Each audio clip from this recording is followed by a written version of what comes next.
Día. La doctora Videla González, del Hospital Hugo Calandro, sobre cáncer de ovario y clasificación histológica, estadificación y estudios para el diagnóstico prequirúrgico.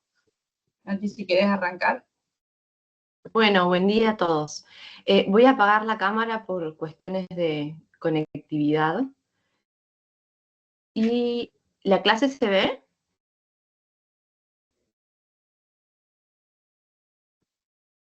Bueno, espero que sí. Bueno, en el día de hoy entonces voy a hablar sobre, gracias, sobre diferentes temas, hacer un pantallazo general en algunas cuestiones, ya que hay clases específicas. Así que, para arrancar, vamos a hablar un poquito de clasificación histológica. Hay una clase de este tema que se charlará en profundidad.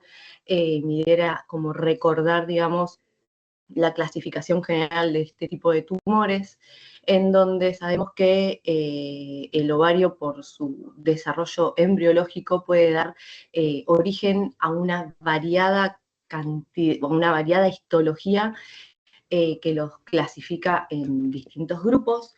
Los más frecuentes son los tumores del epitelio superficial estroma, que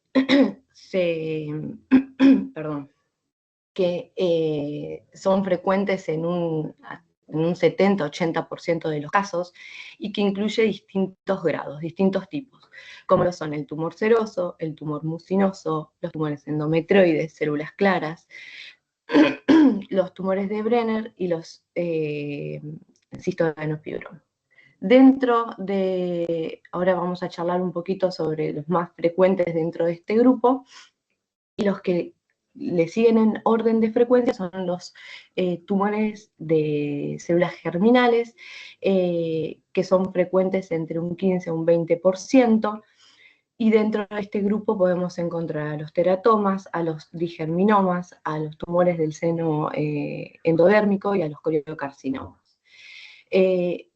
Continuando, digamos, con el orden de frecuencia, tenemos los tumores del cordón sexual estromales, que son tumores que suelen darse entre un 5 y un 10% de los casos, y que incluye fibromas, tumores, y como frecuentes los tumores de célula de la granulosa y los tumores de la célula de Sertoli-Leydig. Después existen otros tumores dentro de la clasificación, como son los tumores de la red ovario, los tumores misceláneos, las condiciones de tipo tumoral, tumores linfoides y hematopoyéticos y los tumores secundarios. Entonces dijimos que los tumores del epitelio superficial estroma son los más frecuentes. Dentro de estos tenemos a los tumores serosos, que los dividimos en tumores benignos, borderline y malignos. El cistoadenocarcinoma seroso es uno de los tumores más frecuentes. Es frecuente que los 2/3 de los casos se presenten como tumores bilaterales, y de acuerdo a su agresividad se van a dividir en bajo y en alto riesgo. El tamaño suele ser muy variable. Habitualmente se caracterizan por tener un aspecto sólido quístico con presencia de papilas exo o endofíticas, e histológicamente se encuentran constituidos por estructuras papilares. Dependiendo de la estadificación en general, se considera que a 5 años la sobrevida va a variar entre un 15 a un 55%. Siguiendo con los tumores epiteliales, los tumores mucinosos siguen el orden.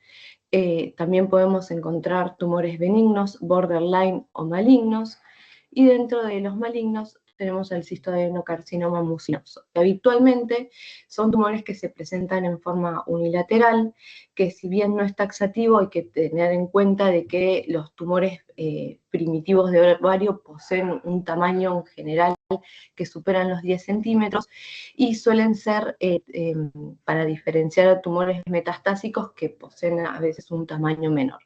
Son lesiones sólido-quísticas con variable contenido mucinoso, y es importante que en todo carcinoma mucinoso se efectúe un extenso muestreo de la pieza y que mediante de inmunistoquímica se corrobore el origen ovárico teniendo en cuenta esto de que muchas veces son lesiones metastásicas.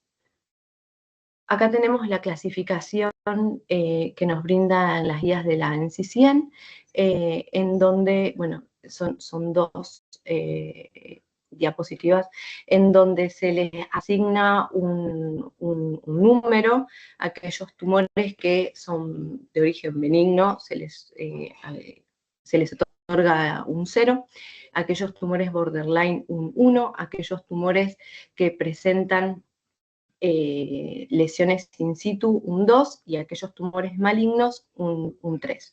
En esta primera diapositiva se clasifica a los tumores epiteliales, y en esta otra diapositiva clasifica a los tumores estromales, de los cordones sexuales y demás. Pero bueno, vamos a tener una clase un poco más específica de este tema. Continuando con otro de los temas, la evaluación prequirúrgica. Bueno, sabemos que la caracterización precisa de las lesiones es muy importante para definir la vía de tratamiento. Por lo tanto, los procesos de toma de decisiones sobre este tratamiento se van a basar en la combinación de varias cuestiones, ya sea cuadro clínico, síntomas, los antecedentes médicos y quirúrgicos de la paciente, marcadores tumorales y los estudios por imágenes. Una única modalidad diagnóstica no debe determinar el camino de la paciente. Entonces, ESGO, la Sociedad Internacional de Ultrasonido, Obstetricia y Ginecología, IOTA, y el grupo de la Sociedad Europea de Endoscopía Ginecológica desarrollaron unas declaraciones basadas en la evidencia sobre el diagnóstico preoperatorio. Esto fue publicado en el 2021, es una guía en donde incluyen, digamos, diversos métodos diagnósticos que deben solicitarse en estas pacientes.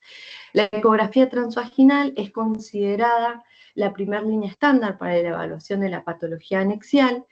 Se ha demostrado que la precisión diagnóstica para diferenciar masas anexiales benignas y malignas se va a relacionar con la experiencia del operador, y nos va a aportar información sobre tamaño, localización, consistencia, arquitectura, presencia de papilas, tipo de vascularización, si es que existe, índice de resistencia al flujo, que son característicos en los procesos malignos. Por lo tanto, se han desarrollado varios modelos basados, digamos, en ecografías para discriminar entre tumores benignos y tumores malignos. Uno de ellos es el índice de riesgo de malignidad, que es un sistema de puntuación basado en el estado menopáusico, una puntuación determinada por una característica ecográfica y por el nivel de CA125. Estos valores se multiplican, se les asigna a cada uno de ellos una puntuación, y se ha reportado que existe una sensibilidad del 85.4% con una especificidad del 96.9%, con un valor de corte de 200 que utiliza este índice. Luego tenemos al algoritmo de riesgo de malignidad ovárica, ROMA, que está basado tanto en el CA125 como en la proteína 4 del epidimio humano, junto con el estado menopáusico de la paciente. En este caso se utiliza una fórmula para pacientes premenopáusicas y otra para mujeres posmenopáusicas. Y los resultados de esta fórmula se interpretan como un porcentaje donde hay un valor, o sea, donde el valor alto indica mayor riesgo de malignidad. Datos agrupados que compararon el ROMA con el índice de riesgo de malignidad encontraron un rendimiento similar si se excluían de los análisis a mujeres con tumores limítrofes y con tumores no epiteliales. Recientemente existe también otro metaanálisis que mostró mayor especificidad del índice de riesgo de malignidad en comparación con el ROMA en mujeres premenopáusicas, pero un rendimiento similar para detectar tumores malignos en mujeres posmenopáusicas. Por lo tanto, para homogeneizar, estandarizar la descripción y la evaluación ecográfica de diferentes centros y aumentar la precisión diagnóstica, el grupo IOTA publica en el 2000 ciertos consensos sobre términos y definiciones. Y demostró que estandarizando y reproduciendo estos modelos existen, digamos, los ecografistas menos experimentados puedan diferenciar con precisión masas benignas y masas malignas. También desarrolló las reglas simples que pueden aplicarse a un tumor anexial basándose en la presencia o ausencia de 5 características benignas y 5 malignas. Y estas reglas pueden aplicarse aproximadamente al 80% de todas las masas anexiales. Bien, siguiendo con otro de los modelos, GRATS fue introducido en el 2009, fue validado, en realidad fue introducido por Amor y validado también por este mismo equipo, y es un sistema de informe que también cuantifica el riesgo de malignidad en 5 categorías.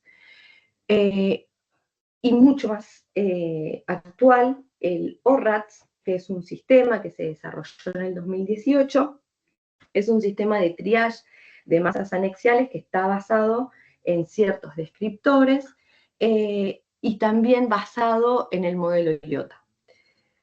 Entonces, este es un estudio publicado en el 2010 que examinó el efecto de las variables epidemiológicas y las características tumorales. Perdón, a ver. No, este es un estudio, multicéntrico, retrospectivo, realizado entre el 2016 y 2019, que evaluó a mujeres con masas anexiales detectadas por ecografía. Se aplicó a una base de datos de 647 masas anexiales recopiladas antes del desarrollo del ORATS, y se concluyó que este sistema tuvo una sensibilidad significativamente mayor que el GRATS y que el IOTA Simple Rules, con una especificidad ligeramente menor, no significativa en comparación con estos otros sistemas, pero con una confiabilidad similar. Bien, la guía, continuando con lo que nos propone, sigue con marcadores tumorales. Y nos dice que el CA125 es el mejor biomarcador de proteína única disponible e identificado hasta la fecha, que aunque carece de una sensibilidad y especificidad para las etapas tempranas, tiene una especificidad relativamente baja en general, pero que puede ayudar a dirigir las opciones de tratamiento en pacientes con masas ováricas sospechosas. Se encuentra elevado entre el 50 y el 60% de tumores epiteliales en estadios tempranos y en un 80 o un 90% en estadios avanzados. En este estudio, publicado en el 2010, se examinaron variables epidemiológicas y las características tumorales sobre el CA125. Se registraron,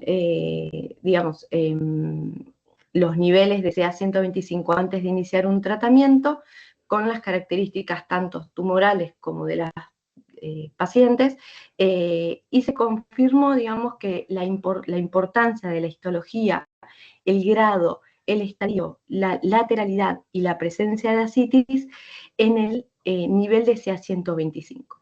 Entonces se determinó que para tumores invasivos, no mucinosos, etnia judía, paridad, cáncer, antecedente de cáncer de mama previo y antecedentes familiares también de cáncer de mama o de ovario, predijeron un CA125 más alto, y que en pacientes que presentaban un mayor índice de masa, infecciones recurrentes por levaduras, por colitis, por infecciones gastrointestinales y por antecedentes de patología a nivel de apéndice, se predijo un CA125 más bajo.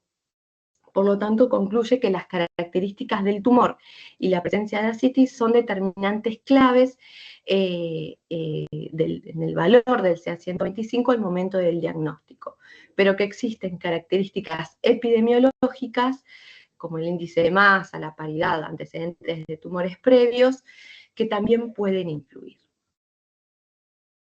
Bien, continuando entonces con los marcadores que solicitamos, tenemos a la proteína 4 del epididimo humano, que es una glicoproteína que se sobreexpresa en el carcinoma epitelial de ovario, que demostró que tiene mayor especificidad con igual sensibilidad y se encuentra elevado en un 50% en tumores de células claras, 93% en serosos y 100% en tumores endometrioides. Otro de los marcadores que nos puede ser útiles para diferenciar entre un primario y un tumor secundario son el CA y el CA19-9. La beta-HCG, alfa-fetoproteína y LDH son útiles en aquellas pacientes donde sospechamos tumores germinales de ovario. Entonces, este es un estudio que el objetivo fue evaluar la sensibilidad, la especificidad, el valor predictivo positivo y negativo de los niveles de CA125, CA15-3, CA19-9, CA y alfa-fetoproteína para distinguir o diferenciar entre tumores ováricos benignos y malignos diagnosticados a posterior, digamos, con cirugía. Se incluyeron a 168 pacientes con niveles preoperatorios que luego fueron tratadas de manera quirúrgica. Y se vio que la sensibilidad, especificidad y el valor predictivo positivo y negativo para CA125, con su punto de corte en 35, fueron de 78.9, 86.9, 63.8 y 93%. Para el CEA fueron de 16%, o sea, una sensibilidad del 16%, una especificidad del 93%, un valor predictivo positivo del 37% y un negativo del 83%. Para alfa-fetoproteína, la sensibilidad fue del 2.6, con una especificidad del 98%, un valor predictivo positivo del 23.3 y un valor predictivo negativo del 77.5. Para el CA15-3, la sensibilidad fue del 26.3 con una especificidad del 96.1 y para el CA19-9 una sensibilidad del 18.4 con una especificidad del 93%. Entonces nos concluye que los niveles de CA125 y CA15-3 resultaron significativos para distinguir entre tumores benignos y malignos, pero que el resto de los marcadores no resultaron significativos. Bien, continuando entonces con lo que nos propone este consenso, pasamos a la resonancia magnética. La resonancia sola o en combinación con la tomografía predice con precisión la presencia de carcinomatosis peritoneal en pacientes que son sometidas a una evaluación con una sensibilidad hasta el 90%. Se ha demostrado en múltiples estudios que la adición de técnicas de difusión a las modalidades de imágenes aumenta la precisión diagnóstica en la discriminación entre tumores benignos y malignos. Con datos que incluso sugieren un valor de predicción de resecabilidad. Con respecto a la tomografía, sabemos que permite una caracterización del tumor y la relación con las estructuras adyacentes, que permite además una revisión de la cavidad abdominopelviana y que es de gran utilidad en la planificación quirúrgica. En el análisis retrospectivo, sabemos que las imágenes de la tomografía preoperatoria mostraron alta especificidad, pero bastante baja sensibilidad para detectar afección tumoral en sitios clave. Es así que este estudio, que fue realizado entre el 2013 y el 2014, el objetivo fue correlacionar los resultados preoperatorios mediante tomografía con los hallazgos quirúrgicos e histopatológicos intraoperatorios, y se realizó una comparación, digamos, de los patrones de diseminación tumoral intraoperatoria y las resecciones quirúrgicas. Los sitios claves que se definieron fueron la afectación diafragmática, la enfermedad esplénica, la afectación del intestino grueso, del intestino delgado, afectación rectal, afectación del hilo hepático, enfermedad mesentérica y afectación ganglionar. Se evaluaron un total de 155 pacientes, en su mayoría en estadio FIGO 3C, y se lograron tasas de citorreducción macroscópica en un 89%. Los hallazgos mostraron una alta especificidad en todas las localizaciones tumorales, excepto en el estado ganglionar, con una especificidad del 65%. Por lo tanto, concluye que la tomografía no debe utilizarse como una única herramienta para predecir resecabilidad en la carcinomatosis peritoneal y excluir a los pacientes de cirugía, sino que se debe tener en cuenta el contexto clínico completo, además del resto de estudios complementarios. Bien. El PET-TC, siguiendo con lo que nos propone la guía, está indicado ante sospecha de enfermedad recaída con una mayor sensibilidad para detectar implantes tumorales o adenomegalias, con una sensibilidad del 75 al 88% y una especificidad del 90 al 95%. Puede ser útil para diferenciar entre tumores malignos tumores malignos de limítrofes o benignos, pero con cierta limitación, ya que puede verse afectado negativamente por ciertos subtipos histológicos, por la menor captación que existe de la fluorodesoxiglucosa en tumores de células claras y mucinosos. Bien, la videotoracoscopía me pareció importante también mencionarla. Sabemos que 1/3 de los pacientes que se diagnostican en estadio 4 presentan derrames pleurales y que la evaluación con la citología y la tomografía han demostrado ser bastante inexactas para la detección de enfermedad tumoral torácica. Con una sensibilidad del 14% y especificidad del 25% con tomografía, y con un 36% de los casos que presentan citologías negativas con tumores pleurales macroscópicos. Por lo tanto, varios estudios internacionales retrospectivos demuestran la utilidad de la videotoracoscopía en el manejo de pacientes con sospecha de compromiso tumoral torácico, que además sirve como un tratamiento adicional. Bien, y pasando a la estadificación, esto se charlará con mayor exactitud en otras clases, pero sabemos que es una intervención compleja en la cual se debe realizar una exploración de toda la cavidad abdominal y pelviana, así como de ganglios linfáticos, para determinar la real extensión de la enfermedad. Y que la cirugía de estadificación va a comprender la incisión mediana con el lavado peritoneal y la toma de biopsias peritoneales múltiples, tanto de áreas sospechosas como al azar de la superficie peritoneal, la histerectomía total más anexectomía bilateral, omentectomía, la linfadenectomía pelviana y lumboaórtica, la resección de cualquier lesión sospechosa y en aquellos casos en los que existan tumores mucinosos, la apendicectomía. FIGO en 2014 revisa la estadificación del cáncer de ovario e incorpora a los tumores de trompas de falopio y al peritoneal primario en el mismo sistema de estadificación. En el 2018 se subdivide el estadio 1C en 3 categorías e incluye también una revisión del estadio 3C basado en la diseminación de ganglios linfáticos retroperitoneales.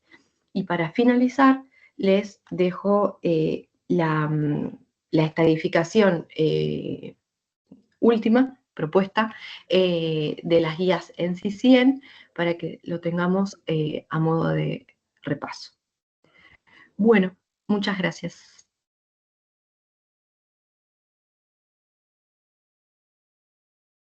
Bueno, Nati, genial, gracias. Muy buena la clase. No sé si alguien quiere hacer algún comentario. Gonzalo Franco no, porque no está.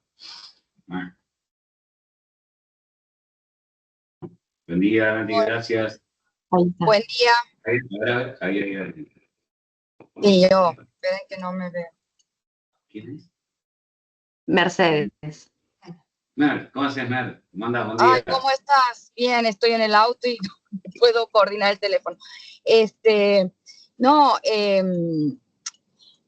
ha visto, bueno, nosotros, ¿te acuerdas, Fede, que hemos hecho el consenso en el 2021 del manejo de las masas anexiales para SOGIVA?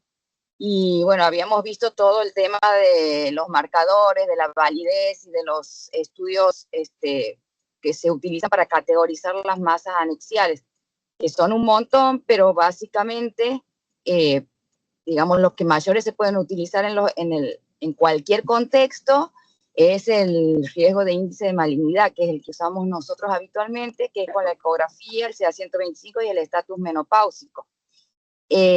Nosotros en el hospital habíamos hecho, si bien es cierto, el índice de Jacobs, que valora lo mismo, establece un nivel de corte en 250. Nosotros en el hospital hace un montón de años hicimos nuestra propia validación y sí nos dio 200 como valor de riesgo. Así que me parece, digamos, que esa categorización, sobre todo para los ginecólogos generales que por ahí van a abordar una masa anexial sin tener demasiadas precauciones, digamos, es importante que tengan estos criterios y que son fáciles de utilizar y están disponibles en la mayoría de los casos, digamos. Hola, buen día. Buen día. Ahí está, Gerito. Jero, ¿qué hacen? ¿Cómo están? Y retomo lo que decía Mercedes, que claro, estos son todos índices que lo que buscan es facilitar la evaluación de una masa compleja para cualquiera, desde un R1 hasta una persona experta. Probablemente el experto tome en cuenta algunos otros elementos, pero se han creado para facilitar y tratar de homogeneizar lo que sería la evaluación de la masa y en base a eso, según el riesgo, derivarla o encararla directamente a uno. Eso fundamentalmente, entonces, dependiendo de los medios que uno disponga, uno puede utilizar uno u otro y obviamente que podemos ir escalando y sumando cosas, pero la idea es que sea algo relativamente sencillo para cada uno en su lugar de atención. Jero, Mer o Nati, que dio la charla, para hacer así una especie de real world, ¿no? Y con la máxima que los varios nos dan una oportunidad y es la primera. ¿Cuándo ustedes creen que yo digo, bueno, tengo una sospecha con todo lo que tengo hablemos de baja disponibilidad de estudio y alta disponibilidad de estudio? ¿Cuándo yo tengo que decir, tiene que haber un ginecólogo-oncólogo o tengo que tener a mano un ginecólogo-oncólogo? ¿En qué escenario? Bueno, digo yo, o sea, sí. Primero, la edad de la paciente es fundamental y la característica del tumor ecográfico en cuanto a si es sólido o si tiene, digamos, aumento de la vascularización con índice bajo de resistencia, papilas mayores a 7 centímetros, tabiques gruesos, 7 milímetros, perdón, tabiques gruesos, ni hablar si tiene ascitis, y la sintomatología de la paciente, cuando presenta sintomatología inespecífica, sospechosa, me parece, no sé si a eso te refieres con la pregunta. Sí, pero para que te frene un segundo. Vos tenés esas características imagenológicas que muy bien describís. Sí. Ponele que estás en un centro que no tenés mucho insumo y en otro que tenés mucho para pedir. En el que tenés poco, ¿qué más le decís al ginecólogo que le debe agregar a esa paciente que no tiene posibilidad de pedirle, por ejemplo, una resonancia? ¿Qué más te gustaría que entre a quirófano esa paciente que no tiene ascitis, tiene una masa de alta sospecha y un CA125 de 40? Y mira, o sea, básicamente una buena ecografía con un Doppler, si puede ser no tengo para hacer tomografía, dices vos. Sí, tenés tomografía. Una tomografía de tórax, si no tengo posibilidad de resonancia. Nosotros nos manejamos muchísimo con la resonancia. Porque, por eso te digo los dos escenarios, Mer. Sí. Que tengas poco insumo, digamos hasta la resonancia, o que tengas todos. ¿Qué le pedirías en los dos escenarios? Yo si no tengo nada, le pido los marcadores, el CA125, el CA y el 19.9, y pasa que también hay un índice de una división, digamos, o un cociente entre el CA125 y el CA para categorizar las posibles masas de origen ovárico con respecto a las intestinales, porque a veces pasa que está muy confuso, digamos, y si ese índice es mayor a 25, la puedo categorizar como una masa o sospechosa de metástasis o sospechosa de origen gastrointestinal, y el escenario es otro. Ese cociente lo tengo que tener, por lo tanto tengo que tener CA125, CA y CA19.9. La ecografía, una radiografía de tórax en el peor de los casos, y un laboratorio completo. Eso como mínimo, como mínimo. ¿Y una ecografía de abdomen le pedís? Sí, una ecografía de abdomen y una ecografía transvaginal y ginecológica, depende del tamaño de la masa, con Doppler si se puede, sería lo ideal. Ok, y tenés, ahora te sobra los insumos. ¿Cuál es la mejor manera que tenés o cuál es para que quede, para que se transmita lo ideal, digamos? Claro, nosotros no estamos muy acostumbrados a eso, pero pedimos habitualmente una resonancia de abdomen y pelvis, una tomografía completa y los marcadores. Yo no tengo experiencia con el H4, no tengo experiencia. Siempre nos hemos manejado con el CA125, pero dependiendo de la masa, ¿no? Por ejemplo, si tengo sospecha de una masa, de la edad de la paciente, si es un tumor germinal, los marcadores, la gonadotrofina coriónica, la inhibina, la alfa-fetoproteína, en ese caso lo tengo que solicitar. Y la resonancia, ¿de qué? Sí. Ay, perdón, ahí lo dejo a Tommy que va a preguntar. Tommy. ¿Estás muteado, Tommy? Hola. Sí, gracias. Buenísima la charla. No, yo quería hacer el comentario a ver si estoy en lo cierto. Muchos de estos scores o estos índices son creados en países que tienen una medicina social donde cuidan mucho, y está muy bien, en los recursos médicos. Entonces, lo que buscan también es separar a la paciente manejada por el ginecólogo general a la que tiene que ser derivada. Entonces, su fortaleza está no tanto en determinar si es un cáncer o no, sino en sacar a las pacientes, a la masa grande de pacientes que irían innecesariamente a una alta complejidad de manejo. Por eso es muy importante en estos scores valorar el valor predictivo negativo. Eso es lo valorable. De 1000 pacientes que se someten a una masa anexial de estos estudios, ver aquellas que no hace falta una mayor investigación en complejidad como una resonancia y tal. Esto es lo importante, como por ejemplo el test de HPV, que lo que busca no es tanto ver la paciente que tiene o no, sino la que le da negativo para sacarla de la masa de alta complejidad de estudios y de mayores costos. Lamentablemente, cuando los centros por ahí no tienen la complejidad de una buena resonancia, muchas veces van a pagar con su cuerpo, digamos, y ahí un poco la pregunta que hacías vos, Fede, puede ir a una laparoscopía exploradora, a una nesectomía y una valoración anatomopatológica y someterse quizás a 2 procedimientos. Entonces, quizás está bueno incluso la valoración laparoscópica y saber que puede ir a una segunda cirugía o no. Entonces, yo creo que es un poco que no busquemos tanto que te diga perfecto siendo un cáncer ovario, sino el valor que tienen decirte, che, no tiene estas características imagenológicas, no tiene estos marcadores positivos, qué bueno que rescatamos a esta paciente de evitarle una cirugía abierta o una laparoscopía innecesaria. Ahora, la que sí tiene características va a tener que someterse quizás a falsos positivos, pero por lo menos es un bajo índice de pacientes. Es que, Tommy, siendo a eso, más atrás todavía, digamos, ahí viene la disyuntiva de qué hacemos con la paciente. Primero, si es quirúrgica o no, si tiene pasible de seguimiento, y con respecto a la laparoscopía y con respecto al abordaje del ginecólogo general, considero que quizás en esos casos solamente tiene que hacer una cirugía de mínima si no está capacitado, digamos, para resolver hacer la citorreducción completa, o sea, solamente por ahí la anexectomía para hacer un diagnóstico y después poder remitirla al ginecólogo oncólogo. Pero En el caso de tener laparoscopía, ni hablar. De hecho, nosotros hacemos Fagoti a todas las pacientes en general que sospechamos antes de decir, bueno, las metemos a quirófano a intentar una citorreducción si no se puede. Sí, eso es Claro. así. No, desde ya. Pero lo que digo como concepto en cáncer de ovario, a veces es más importante el gesto intelectual que el quirúrgico. Entonces, ¿cuánto más valioso es derivado una paciente que te diga, che, no lo operé, pero le hice una buena valoración, tengo implantes de esta manera, así, acá, un buen informe de un protocolo quirúrgico, fotos, videos, que por ahí una anexisterectomía sin informe quirúrgico? Digo, a los por ahí que recibimos pacientes ya operados.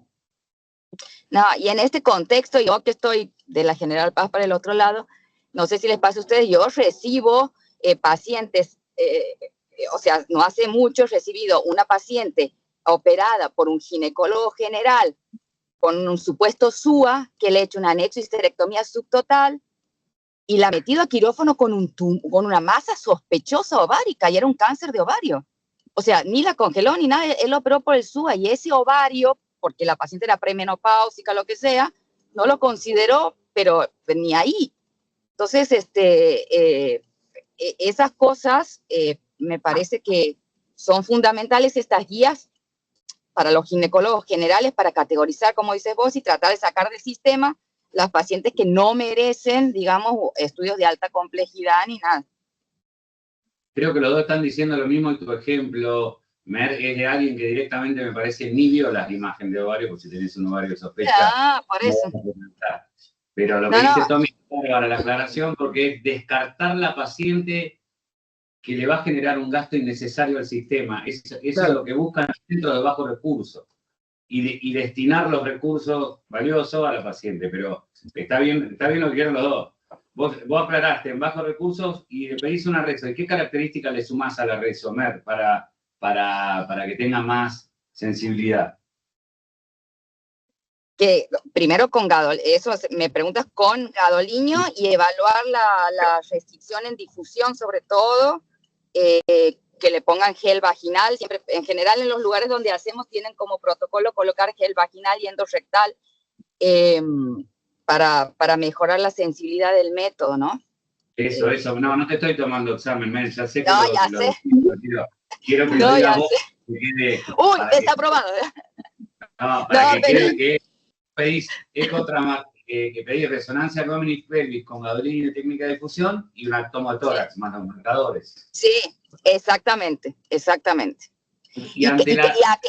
Sí, aclaro que a veces, lamentablemente, tenemos ecografistas de tan baja calidad, digamos, que terminamos pidiendo estudios de mayor complejidad porque no tenemos, digamos, un ecografista que nos pueda informar todo lo que nos informaría un profesional avesado, ¿no? Eso también pasa. Perfecto. Y Nati o Mer, ¿en qué caso piden un PET de entradas? No es una recurrencia. Y de entrada, no, pedimos, excepto que, a ver, dudas en las imágenes, o sea, por ejemplo, un derrame pleural, que logramos hacerle la toracoscopía y no vemos enfermedad, o no. Entonces, por ahí le pediría un PET, pero no de entrada, sino ante dudas con los estudios básicos. Claro, teniendo en cuenta de que solicitar un PET son 2 meses, con suerte. Entonces, no me quiero meter en el tema de la dificultad, sino en el tema de la indicación académica, cuando por ahí solicitarías un PET. Yo sé que son casos puntuales, pero... De entrada no solicitamos PET. Ok, perfecto. ¿Alguien quiere aclarar algo más? Que Tommy lo veo ahí con una cara de frío. Hola, buen día. Sí, Eduardo, Edu, ¿cómo andás? Buen día. Bien, ¿cómo estamos? Muy bien, ¿y vos? Bien. Totalmente, bueno, nada, sumarle a lo que ya se ha dicho, porque acá nosotros también tenemos problemas con los ecografistas en donde nos cuesta que nos clasifiquen las imágenes o nos pongan por lo menos el ORRAT. Lo que a los residentes acá les damos también un poco una vez que hace la evaluación tal cual se ha dicho, el examen pélvico. El examen pélvico, cuando ellos tocan que toda esa pelvis está bloqueada, que esa pelvis no se mueve, que esa pelvis, bueno, nosotros acá ya le pedimos que trate de ingresar con un cirujano que sepa abordar un retroperitoneo, independientemente a veces de las imágenes, porque las imágenes, nosotros acá tenemos resonancia, tenemos todo. La verdad que la resonancia para planificar no se puede discutir directamente, o sea, nosotros la aplicamos en la planificación quirúrgica totalmente. Pero le sumamos a todo esto dicho el examen físico, que es para nosotros fundamental, una pelvis bloqueada que estamos acostumbrados a tocarla, la sacamos al ginecólogo común y le ayudamos a los que tienen más experiencia con abordaje retroperitoneal. Y lo otro que te quería preguntarle, porque hicieron una pequeña apreciación con respecto a la estadificación inicial, estadios iniciales, sobre la posición en las biopsias peritoneales a ciegas. Quería ver si ese punto lo pueden aclarar un poco. Bien, ese punto estaba por ser aclarado, pero va a ser presentado en otras clases. Perdón. Claro, entonces, bueno, no dije nada. Me limité a presentar títulos que se discutirán más adelante, porque, bueno, era otro tema. Bueno, para el próximo capítulo, bien, gracias. Una última cosita. Perdón. Última cosita con respecto al examen físico, y que sí creo que tiene muchísimo valor, sobre todo en la masa anexial, es el tacto rectal, que muchas veces aclara un montón de cosas en las pelvis que están bloqueadas, cuando los tumores se fijan en el fondo de saco de Douglas, que por ahí no se pueden evaluar vía vaginal. El tacto rectal nos aporta un montón de beneficios y no necesitamos ninguna tecnología, nada más hacerlo. Buenísimo, Mer. Fede, yo agrego una cosita. Hola. O les pregunto, a lo mejor tienen una opinión distinta. Una ecografía que llega con el informe donde lo que mencionó Mer, ascitis, masa compleja, con papila, Doppler con baja resistencia. Lo que también pasa muchas veces es que el mismo ecografista le sugiere hacer una resonancia magnética. Entonces, enganchándolo con esto de los bajos recursos, si tengo una masa altísima sospecha de cáncer, yo con una tomografía me alcanza y me sobra. No espero la resonancia. No sé si ustedes siempre piden la resonancia, aunque tengan la sospecha altísima de que es un cáncer y que saben que la tienen que operar. Si tenemos acceso fácil, sí, pero si no, no. Si no, o sea, en algunas pacientes ni siquiera la pedimos porque sabemos que no lo vamos a lograr. Entonces le hacemos... Pero ni siquiera por una cuestión de lograrlo, no. ¿Qué más te va a aportar la resonancia en esa paciente? Quiero saber, yo la verdad que me parece que está sobrevalorada muchas veces la resonancia. En la mayoría de las guías te ponen como que tenés que hacer la resonancia. ¿Y si qué me va a aportar? Si tengo escasez de recursos. En los estadios iniciales yo creo que tenés razón. Un retroperitoneo evaluado con una tomografía computada tiene buenos valores predictivos, sobre todo no en pelvis, sino en abdomen superior. Pero si la masa pélvica es móvil, la ecografía Doppler te lo indica en axial unilateral, todo lo demás, la resonancia no te va a aportar mucho más, me parece. La cirugía que vas a hacer va a ser la misma. Por ahí un poco más de sensibilidad en los implantes peritoneales, pero bueno, que si la vas a, digamos, tener que operar, tampoco tiene mucha... Bueno, por eso, pero ahí suponete que vos le sumás ya directamente la exploración laparoscópica para hacer una evaluación con un índice de Fagotio, el índice que quieras utilizar para ver la resacabilidad. La limitante no la tenés abajo, la tenés arriba. No, exactamente. Sí, totalmente. Perdón, porque me perdí. ¿Vos decís que tenés una ecografía con ascitis y solo una ecografía transvaginal con sospecha? Tenés una ecografía donde te pone todos todas las imágenes, donde te informa, supongamos una buena ecografía, en donde te informa que tenés todos los indicadores de ascitis, una masa compleja con papilas o bilateral. O sea, ecográficamente no hay discusión de que es un cáncer. Tenés la ascitis. Muchas veces te pasa que el ecografista te pone, pero ya lo ve en el informe, sugiero resonancia magnética. La realidad que en ese escenario, a mí la resonancia magnética no me suma. No quiero hablar de cuando te vienen hechas resonancias de cualquier lado, que es lo mismo que no tenerlas hechas. Entonces, seguimos sumando algunos estudios que retrasan el diagnóstico o retrasan la derivación, en los casos, como dijeron por ahí, que te tardan 1 mes y medio en autorizártela y hacerla. Pero, Ahí yo yo tengo una paciente con una ecografía transvaginal, ascitis, alta sospecha de cáncer de ovario, no la entro a quirófano hasta que no tenga una toma de tórax, abdomen y pelvis. Por eso, ¿Por qué? Eso está bien, sí, sí. a eso voy. Sí, No me aporta tiene- nada la resonancia, que con la eco y la tomo ya me alcanza para decidirlo. Sí, sí. A ver, si vos tenés una tomografía, por ejemplo, acá está Francisca, que fue al Instituto Oncológico de Milán, pero con la tomografía dice que te informaban hasta cuántas horas durmió la paciente. Entonces, con casos puntuales, depende de qué calidad, porque si no tenés una Estamos gran hablando de vida real. A lo que voy es que vida real, muchas tomografía veces y ya. las resonancias de mediana calidad, tomografía de mediana calidad, ecografía de mediana calidad. ¿Está? Con tomo y eco entra. Bien, perfecto. Es un poco para juntar todo lo que venimos hablando y si a veces, aunque el ecografista lo sugiera, que yo lo que, a ver, que ya sé que esto queda grabado, lo que puteo es que el ecografista me diga lo que tengo que hacer. Y un poco la idea de estas clases es que nosotros tomemos la decisión, no porque el ecografista me dice que tengo que hacer una resonancia. Si tengo toda esa catarata de información, yo tomo la decisión de qué le pido. Y por eso les pregunto, ¿qué más le sumaría a esa paciente una resonancia? No, yo creo que el ecografista pone eso porque él no puede categorizar o no se arriesga a categorizar la sospecha de la masa. Pero básicamente sí, o sea, las opiniones del ecografista son sugerencias, pero comparto que con la tomografía y esa ecografía, que es lo más sensible, puede ingresar a quirófano.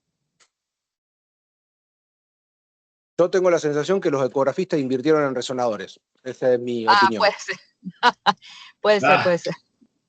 Pero bueno, Bueno, chicos, los dejo. Que tengan Bueno, lindo día. gracias.